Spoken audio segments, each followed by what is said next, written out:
Шановні журналісти, шановні гості, вітання. Продовжуємо прес-брифінги і зараз будемо We are going to talk now about the Hromadske Radio, public radio, which launched the broadcast in Donetsk and Luhansk region. Our speakers will be Andriy Kulikov, chairman of the board of the Hromadske Radio, Kyrylo Lukerenko, chief editor, and Natalka Sokolenko, deputy chief editor-in-chief, who's the hostess of their Kyiv-Donbas program. You have the floor. Dear colleagues, Hromadske Radio. I'm Andriy Kulikov, head of the NGO Hromadske Radio board. We have launched new transmitters in Donetsk region, and currently you can listen us in the following cities: in Kyiv, 76 megahertz; in Volnovakha, 103.2; in Krasnoarmeysk, 99.6 megahertz; in Lugansk, Starobilsk, 90.2 megahertz; in Belovodsk, 92.6 megahertz; in Lutsk, 100 megahertz; and in Zarinivka, 103.7 megahertz. By the end of November, we will launch also broadcasting in Luhansk at 66.05 frequency and 101.8 frequency. We try to improve our communication with our listeners, and now I'd like to give the floor to Kyrylo Lukerenko. Thank you, Andriy. I also will speak very briefly. We are not just launching our broadcasting in Donbas, we also are launching new products. We have started broadcasting new products from beginning of this month. These are two talk shows per day. Each of them lasts for 2 hours. They are called Kyiv-Donbas. They are broadcast in the eastern region. We would like to emphasize that we have two editors who are issuing these talk shows, Mykola Kukin and Tatiana Trashinska, and you can hear these people in our programs. Andriy and Natalka are our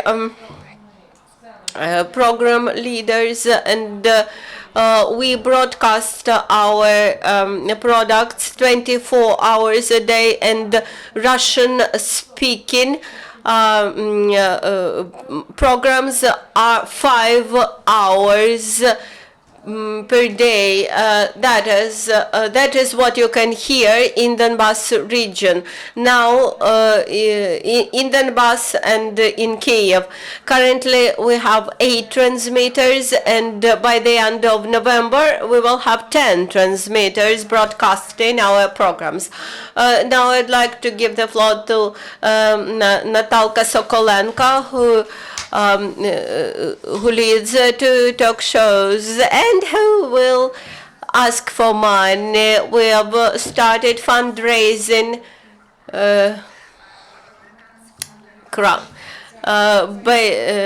jointly with charity organization, which is joint Ukrainian and Canadian.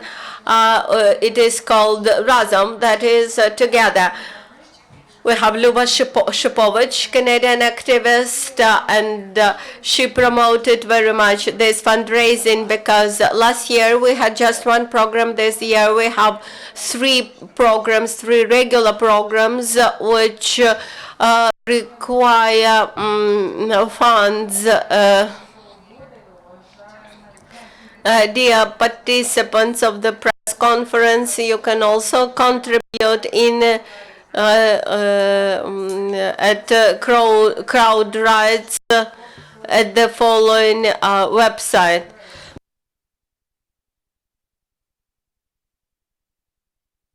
I think that we will indicate this in writing, or alternatively you can find the button on our website. Now questions, please.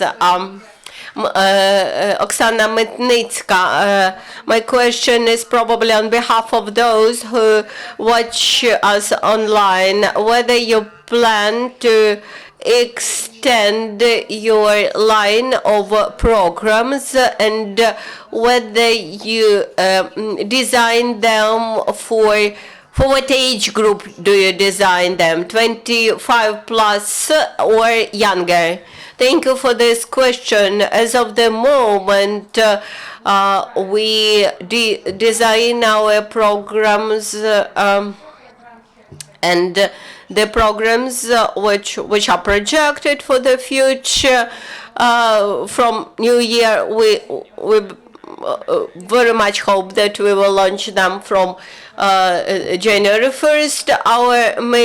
Our programs are designed for adults from 16 years old. I think that people who are elder than 16 years of age, they can find something interesting in our programs.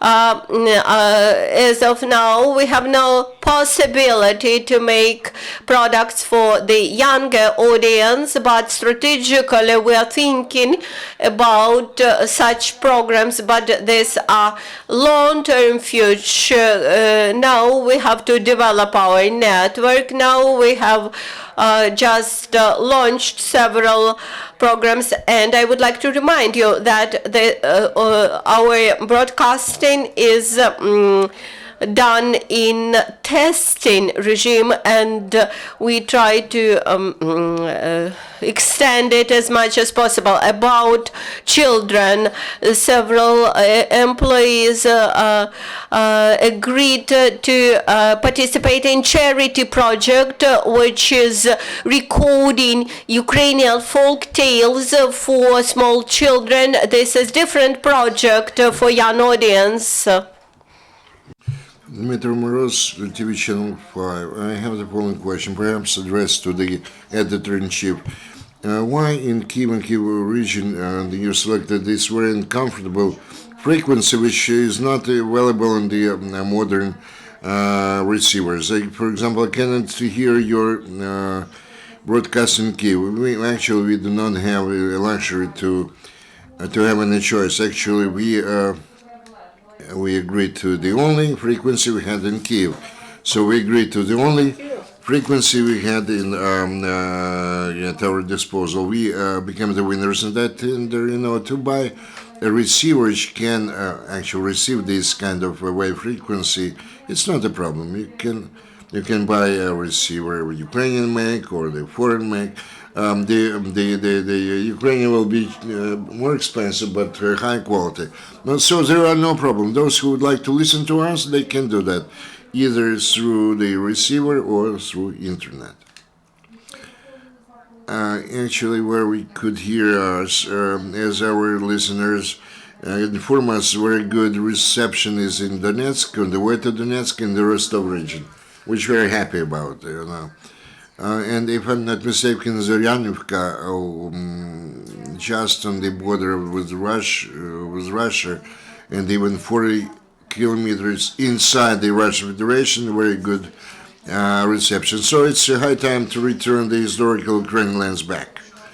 I have the following question: do you envisage some interactive radio programs for for those who reside in the eastern parts of Ukraine? Maybe this belongs to the future, not. Actually, the public way is rather interactive. What problem we face in order to launch or to start such a dialogue with the residents of the eastern parts of Ukraine? We need the equipment which could actually receive the telephone calls from the mobile phone to the mobile phone, not to the fixed telephony. We are looking forward. We were just seeking for such an equipment. They previously manufactured that in Donetsk, and for the known reasons, they stopped to do that. As for the fixed telephony, maybe we can use the fixed telephone set in the near future. But when we launch this project, our philosophy behind this project of broadcasting to Donbas to involve people living there in this dialogue, and Andriy Kulikov said to offer this dialogue to them. So we are working hard on this issue. With your permission, I have a question to you. You would like to offer, to involve Kyiv-Donbas dialogue, the local residents. What topics are you going to discuss with those? The topics related to our life, which remains our common life, despite the fact that somebody tries to separate us. So we are talking mostly about the cultural topics, whatever happens. You know, there is a slogan, any news which are worth of being published. So any topics which are worth of discussing. If you analyze the Kyiv-Donbas programs we had starting since July the 1st, the analysis of the draft laws which are important for both the controlled and uncontrolled territories, everyday life, everyday events, the special reports and polling on the citizens living on the government-controlled territories, what they think about Donbas, what you associate the word Donbas with. The same question will be addressed to the residents of the uncontrolled by the government Ukraine territories. And the question would be, what association come to your mind when you hear the word Ukraine, etc. Thank you. Any other questions or clarifications? One more. Yulia Verfovska, UCMC. Do you plan to involve the local reporters and correspondents who are going to provide the information for you directly from the Donetsk and Luhansk regions? Thank you for your question. Actually, we already have cooperation. Our stringers who reside in the Donetsk region. In the Lugansk region, we have fewer number. Usually, our employees go there, but in the Donetsk region, we have very good reporters who prepare high quality information and materials for us. Having our own correspondence on the uncontrolled territory by our government, we do not send our employees because we cannot guarantee their security and safety there. Yuryshina, the head of the press center of 93rd Brigade, Donetsk sector. Do you plan to coordinate the content of your programs with the General Staff of the Ministry of Defense, and generally speaking with the Ukrainian military? Do you know anything about the military radio broadcasting project? We plan to coordinate this content and contents with the common sense. Of course, we take in consideration the briefings and the information coming from the General Staff and the headquarters of the ATO, but we are not subordinated. We do not report neither to the General Staff or the Minister of Defense or anybody else. And the common sense and the practical experience we already amassed for 18 months of the existence of the public radio.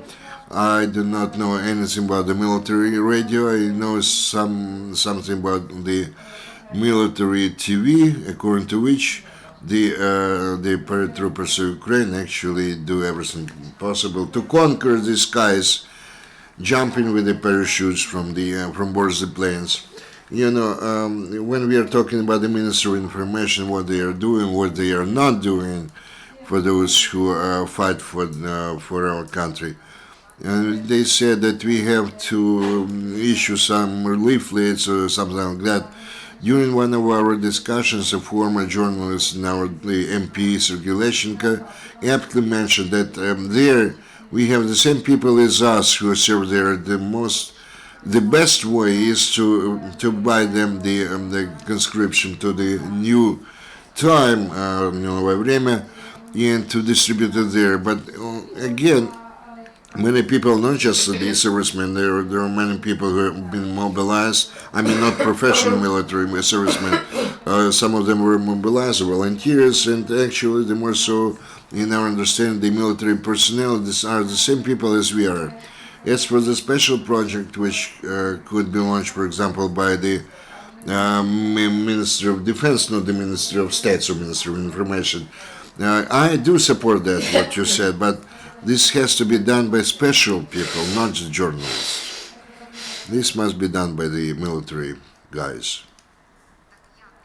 Well, how? I tell you that we cannot actually be the propagandists or they be involved in dissemination of this propaganda like the Good Morning Vietnam. Do you want me to, to salute to the generals or what? No, in radio Good Morning Vietnam like that must be provided by the Minister of Defense. I believe it's absolutely necessary. Also, I would like to echo that we always invite the military personnel to participate in our programs on the air. So if you visit our website and using search engine, try to find it, we on a permanent basis give a chance to be on the air boards to the servicemen who report or are subordinated to the Minister of Defense, also to the volunteers, to those who have been demobilized. Also, we try to invite the representatives of the local governments bodies, and we are going to continue to do that. If there are no more questions or clarifications, this is the end of our briefings, and the next briefing will be dedicated to the EU experience in regulation